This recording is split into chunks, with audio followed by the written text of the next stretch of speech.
Hey, welcome everybody. I'm Brother Goodwin coming to you here at Prophecy in the Spotlight. We're so glad that you've joined us today.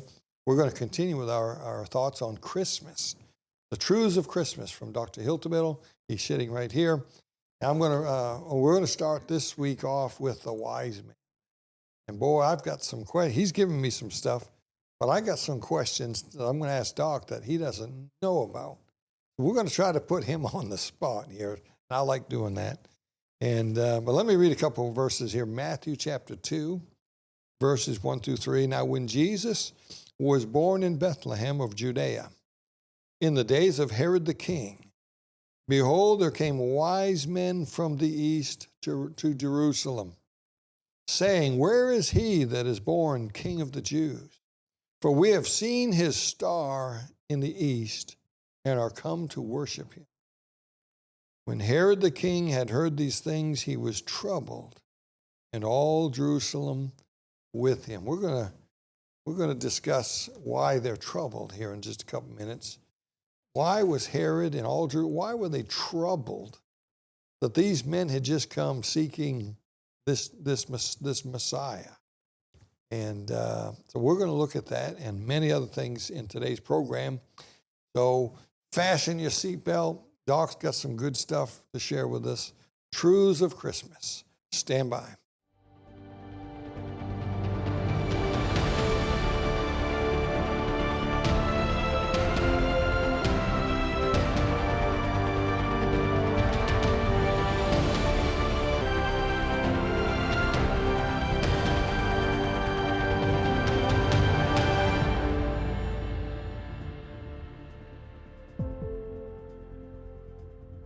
Hey, greetings, everybody. Glad to have you with us today in our part 2 of the Truths of Christmas. We do this every year here at Prophecy in the Spotlight. Doc is an expert on this. He has studied this hundreds of hours.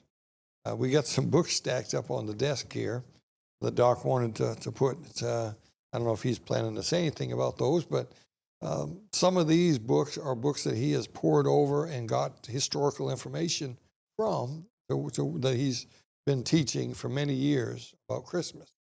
And so, Doc, this is there anything you want to say about those books before we go? Well, I get asked all the time, where do you find this information and all of that? And this is just 3 of the major books, along with lots of file folders full of materials that I've gathered over all the years. And a friend of mine, Dr. Ron Charles, it's called The Search, and you'll find it very, very informative. He spent years traveling the globe. He's a rogue scientist, scholar, and an archaeologist, and amazing information. Some of it you could find in, also this is a book written by Dr. McIntosh, and Dr. McIntosh was a Mennonite preacher back in the late 1800s and early 1900s. He took a steamship, went to Palestine at the time before World War I. And a very interesting, wonderful insight, visiting places, discoveries. And then, of course, Dr. Alfred Erdschein's book, it's a big one, and it's very thick, very, very difficult, but he's a saved Jew, tremendous insight. Amazing information. This book called The Historical Records Concerning Jesus Christ, the Messiah. Originally, the name was The Birth, the Life, the Death, the Resurrection, or the Burial, and the Resurrection and Ascension of Jesus Christ. Okay. And but these are 3 of the major books, as well as information out of Roman archives that I have in other files. Yeah. Where I gathered this material. All right. So these wise men show up, and we're going to get into why people think there's 3. We'll get into all that in a minute. Yeah. But I want to start off with something tough that I was thinking about yesterday. And I almost called you, but I said, no, I'm just going to spring it on him. And because I want to see what you think of my question here and see what rolls around in your head and share it with our folks here. Here's what I was thinking about yesterday as well as today in the truck driving to the studio. I'm mulling this over in my mind. I've got some thoughts of my own on it, but I want to see what you think of what I'm going to ask you. The three wise men, they're not in Israel. They're outside of it. They came from the east, it says. It's called the wise men. That never says three wise men. They show up in Jerusalem, and they come to the palace. They know where to go, and they ask, where is he born King of the Jews? We've come to worship him. Here's the question: why is this in the Bible? Why did God lead these men there, and why did God need these men? What do you think about that? Well, I think one of the reasons was he needed them to search their own scriptures and discover that their Messiah was born. Okay, in other words, Herod and his people. Well, primarily the scribes, because Herod has to go ask the scribes, and the scribes have to go back and search their own scriptures because they evidently weren't doing a very good job. So it suddenly made the leadership of Israel wake up and say, hey, wait a minute, it is time. Not only that, but Herod, when he hears news of a king, wait a minute, I'm king. None of my descendants have just had a baby. What's going on here? And maybe we'll get to it after a while, but there'll be coming a time in about 3 years from after the birth of Christ, just about 6 or 8 months after these men come, within a year of their visit, Herod is going to be put on trial in Rome for why he killed all the baby boys. He's going to have to give an answer to Rome on that at the Senate. He's on trial before the Senate at Rome. And in that trial, he loses it. And the verdict is you have X number of time between now and you either give your throne to another or we take it from you. And, of course, we know he died the day or two before it was that date hit. Now, this is not in the Bible. This is historical evidence, right. Yes, absolutely. And so in his defense, he said, I was trying to protect Rome because there was supposedly an illegitimate king that was supposed to take your place. That was his defense, part of his defense before Rome. Wow. And so when they show up, all of a sudden, everybody now is made aware of the fulfillment of prophecy, or these wise men, and the word men is plural, and it's a whole lot more than three, are coming from the east. How did they get their information? And I think I can answer the understanding how they got the information. They got it, basically it came from Daniel and Daniel's teaching. He had a star student by the name of Zoroaster, who out of the Chaldean Empire influenced the Eastern nations that were outside of the Persian and later Greek and Roman Empire. They were on the other side in the East, and they were influenced by Zoroastrianism, and part of that was there was a time coming, according to the great teacher Daniel, that there's going to be a movement of the heavenly bodies to tell us when heaven's king is appointed on the earth. So they're coming. So, what qualifies somebody to be a wise man? A wise man in this instance. Well, we think today in our world that means they got DDD or DDT or DM or whatever at the end of their name, some kind of title. But in reality, in that day, to be seen as a wise man simply meant that you are of a person of stature, a person of preeminence in the kingdom. Might have been a sheriff, could have been a prime minister. It's an individual who holds a position that has importance and influence, would be considered a magi. That's the original word, magi, we call here. And I like that little saying that popped up years ago. I like it. Wise men still seek him. That's right. And I had a little sermon I used to preach. We all have our Christmas sermons. Oh, yeah. I had to throw a bunch of them out years ago, but anyway. I had one called Three Wise Guys. But and I know the three's just different. But it's interesting to me, though. You can look at what they did just in this instance, what made them wise. They followed the Lord. They sought him. They bowed down. They That's right. worshiped him. They Absolutely. gave of their resources to him. You know, I think that's more than a degree from an institution or a title on the door, the wise man, Mr. Well, when we get to So-and-so. answering the question about what was the gift they brought, I think we'll get a better understanding of that. Yes, but yes, wise men still seek Jesus. Absolutely. So that brings me to the next simple thing here. Why does everybody think there are three wise men? Because there were three gifts. Right.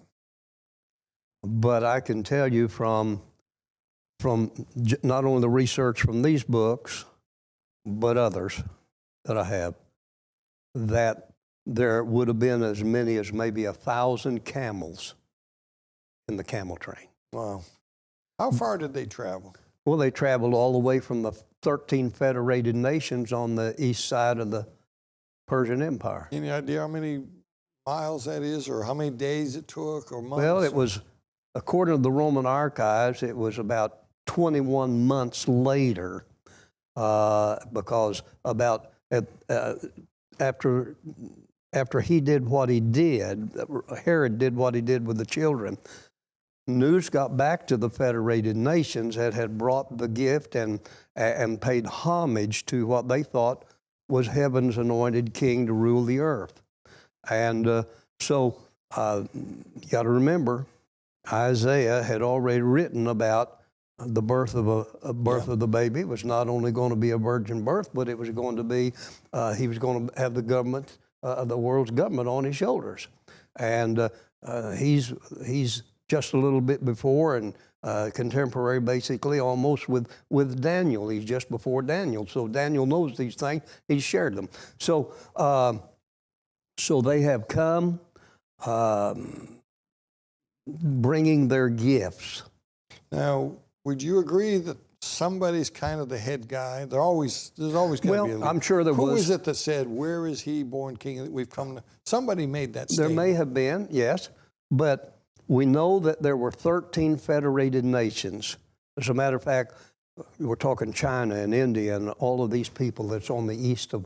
You get you a map and look at the original Persian kingdom, which later is going to become basically the Roman kingdom, which will get even bigger. But anyway, this is there.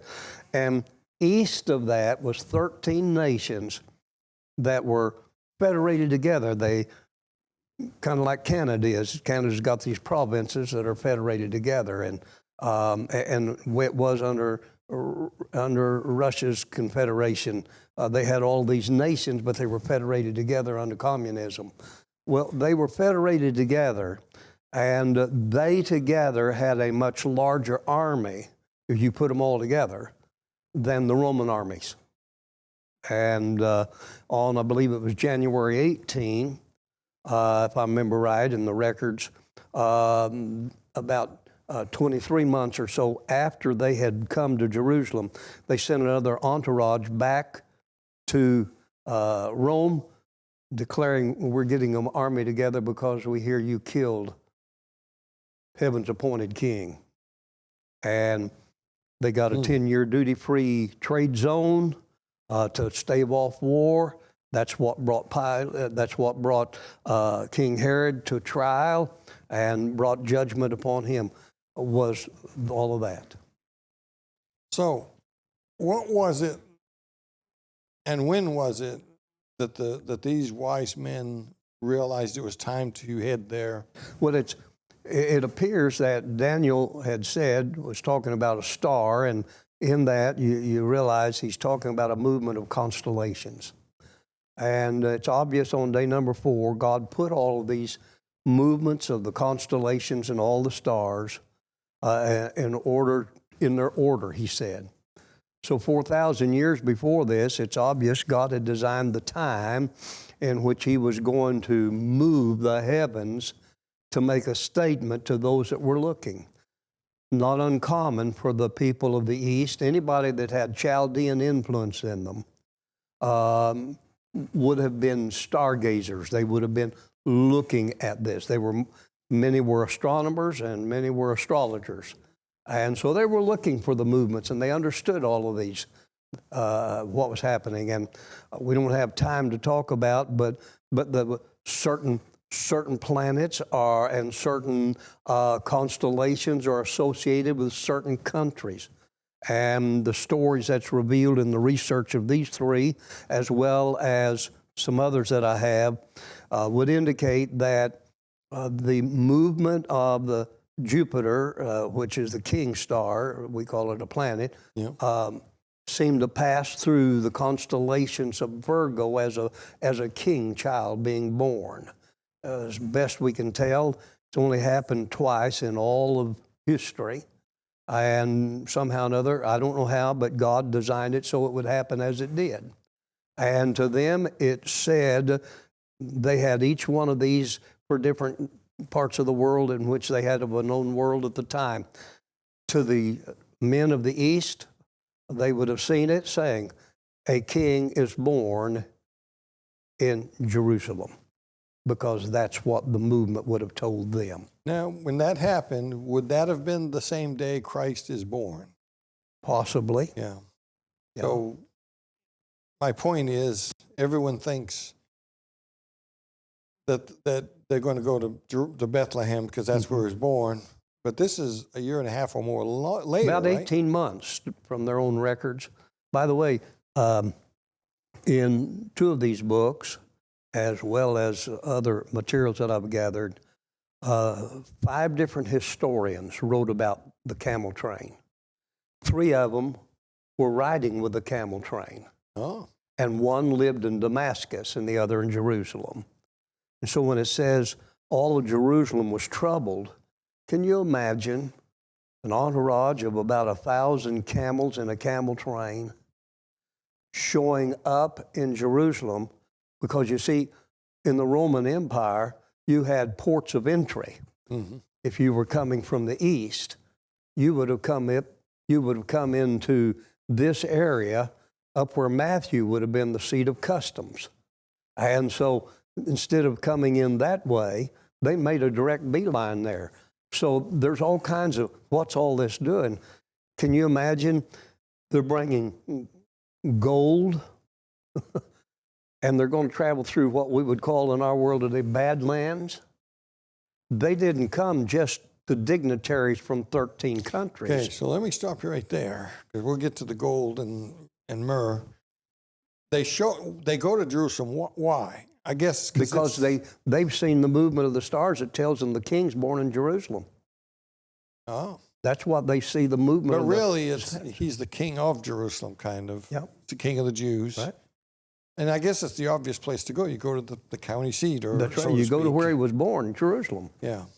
And but so they didn't understand the Bethlehem part of it. Oh no. And it wouldn't have done no good to go there. That was a year and a half ago. Yeah. He's not there anymore. Not there. He's up in Nazareth. And so, because after 8 days, you know the story, Jesus is circumcised the 8th day and all that. And then after her purification is over, and they move back home. So they're not in Bethlehem when they arrive. But anyway. But when they actually go to him, when Herod says, go find him, come tell us, we want to worship him too, as they're sharpening the knives. Yeah. They went to Nazareth, I guess. That's where they would have gone. Now, how did they know that? Well, it says when they left there, the star led them. Oh, that's right. That's right. So here's the thing. Stars can really only lead you east or west because of the rotation of the earth and all. That movement would have brought them from the east to the west. But to go from the east, let's say you're coming out of China and you make your way over there, take you about 15 months, I guess, to get all the way here. Here you get over here, and what's going to lead you then 3 days ride north? It has to be, I don't know, and everybody's got their own ideas, and it's fine. I believe it was the Shekinah glory of God that led them there myself. But anyway, there is a guy. It said his star. Yeah, there was a guy that I watched years ago, and I think I still have it, the Star of David or something. Mm-hmm. This guy did some research. Yes. He thought he found through NASA a couple of planets that came together, and but I don't know. Yeah, in about 6 and again 4 BC, you had this kind of alignment. What may have been in line with Some may say it was in alignment with when Mary comes with child of the Holy Ghost, and the other is when the wise men show up. But anyway, what I wanted to say is this: out of those 5 riders, 3 of them riding with the camel train, there would not have been just the dignitaries. They would have had their cooks. They would have had their military support. You're talking a large entourage of people that show up. Can you imagine Nazareth? That's not Jerusalem. Well, the writer, the historian in Damascus, I'm sure he stretched it out a little ways, but he said the first camel left the gates of Damascus at sunup, and the last camel departed at sundown. I don't know if that's true or not, but it indicates it was a large entourage. But imagine that showing up in Nazareth. Yeah. That's just a little Oh, place. yes. We call it the other side of the tracks. I mean, it wasn't Jerusalem. Yeah. And here's something interesting, too. Being warned of God. This is the wise men. Mm-hmm. After they've come to him, they've given him the gifts, and we're going to talk about those gifts in a second. They're warned in a dream. Mm-hmm. Being warned of God in a dream that they should not return to Herod, they departed into their own country another way. Yeah. So God is speaking to these That's men, right. or a couple of them, or one of, I don't know how many of them. I don't know. In a dream, gives them a message. They seemed like they didn't doubt it. They understood it. No, they didn't doubt They it. believed it was from God. Because if you were there and you realize, wait a minute, these guys don't even know anything about why we're here. You know? So how can we trust these folks? I don't know what all happened in their thinking, but it's obvious that God made sure that they went back after they'd done what they were supposed to do. And you know, They've alerted the world. Both the Jews and the Gentiles have been awakened to a Savior is born. that's really got my mind rolling here. My wheels are turning up here. This is the thing that's been on my mind for a couple of days that I wanted to bring out here, and I wanted to ask you off the cuff. Mm-hmm. And I think you've answered it. These men, whoever they are, I don't know if we have any names, but No. God used them to stir the world, starting with Jerusalem. Yes. To realize he's here. The Messiah That's right. has been born.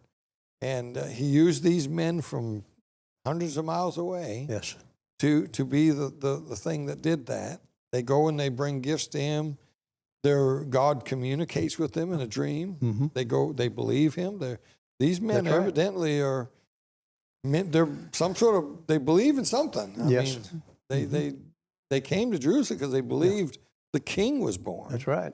And this puts a whole new light on the they wise had been. men. I think they had been searching the night skies for all those centuries of time, from the days of Daniel. They've been searching it, looking, waiting, and all of a sudden, wow! Look how this has never happened. We've never seen this before. Can you imagine? This has got to be it. Can you imagine what's going on in their town where they live? Yeah. When suddenly, after all these years, that's it. It's here. The sign is here. Can you imagine the commotion going on at that moment? That brings you to have an understanding then of what was the gift that they brought. Okay.